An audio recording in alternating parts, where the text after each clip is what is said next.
समाज को बदलने और विकास की बयार बहाने के लिए आपको नेता और नौकरशाह होने की जरूरत नहीं है। आपको युवा और करोड़पति होने की भी जरूरत नहीं है। जरूरत है तो ईमानदार कोशिश और इच्छा शक्ति की। ऐसी ही इच्छा शक्ति दमोह में 80 साल के एक बुजुर्ग दंपति ने दिखाई। ये है दमोह का गढ़ौला खाड़े गांव। 2000 की आबादी वाले इस गांव में हर छोटा बड़ा व्यक्ति कंप्यूटर चलाना जानता है। पिछले 2 सालों से गांव और आसपास के सभी उम्र के लोगों को यहां कंप्यूटर की ट्रेनिंग दी जा रही है, जिसमें 100 से ज्यादा युवक युवतियां शामिल हैं। 3 कंप्यूटर और 1 लैपटॉप के सहारे 2 शिक्षक शहर से यहां आकर कंप्यूटर का तकनीकी ज्ञान देकर इस गांव में डिजिटल इंडिया के सपने को साकार कर रहे हैं। लेकिन ये काम सरकार की कौशल विकास योजना के तहत नहीं, बल्कि गांव की ही एक बुजुर्ग महिला की ओर से किया जा रहा है। उषा ठाकुर ने उज्जैन शहर की चकाचौंध को छोड़कर गांव को डिजिटल बनाने के लिए यहां डेरा डाला हुआ है। उषा ठाकुर अपने पति की पूरी पेंशन डिजिटल इंडिया के सपनों को साकार करने में झोंक रही हैं। लगा कि यहाँ कुछ करना चाहिए, तो बच्चों के लिए फिर बच्चों से 3 कंप्यूटर, बच्चों ने भी हेल्प करी। इसमें 3 कंप्यूटर खरीदे, 2 टीचर लगाए, बटियागढ़ से आते पढ़ाने, 2 साल से आ रहे हो। बस यही चाहते हम कि बच्चे थोड़े कहीं अच्छे निकल जाए, क्योंकि गांव बहुत पिछड़ा हुआ है। बच्चे पढ़ नहीं सकते, पैसे नहीं रहते गांव वाले के पास, बहुत कम रहते हैं, तो कंप्यूटर नहीं वो लोग सीख सकते।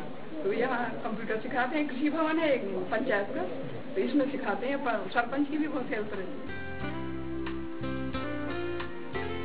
ये बात तो केवल कंप्यूटर सेंटर की हुई।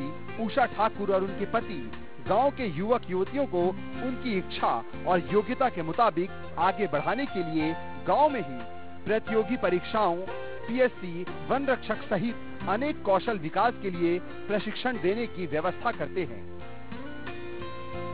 इतना ही नहीं, यहाँ युवक युवतियों को पुलिस और सेना में भर्ती के लिए भी ट्रेनिंग दी जाती है। इसके लिए बकायदा गांव में ही देसी संसाधनों का उपयोग किया जाता है। ट्रेनिंग के लिए हमने आपको पहले भी दिखाया है। एक हमारे बच्चों ने ही जगह बनाई है जहाँ पर वो फिजिकल ट्रेनिंग करते हैं। और आर्मी के लिए वो, क्योंकि आर्मी में एक मेडिकल टेस्ट होता है, वो पास करना होता है, तो उसके लिए स्पेशली ये तैयार किया गया है। ठाकुर दंपत्ति रोजगार के साथ साथ पर्यावरण को लेकर भी खासे सजग है। यही वजह है कि गांव को स्वच्छ और हरा भरा रखने के लिए इनकी ओर से सफाई अभियान और पौधारोपण जैसे अभियान भी चलाए जाते हैं। इन अभियानों में इन्हें ग्रामीणों का भी भरपूर सहयोग मिलता है। और वृक्षारोपण की प्रेरणा हमें अपने टीचर लोगों से मिली और अपने गांव के जो बुजुर्ग लोग हैं उनसे मिली है कि वृक्षारोपण करना चाहिए। वृक्षारोपण से हमें बहुत सारे लाभ होते हैं।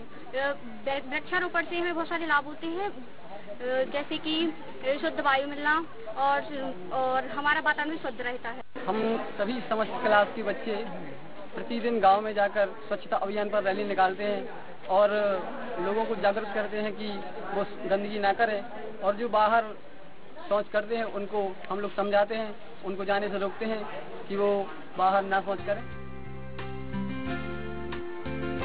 असली भारत गांव में ही बसता है।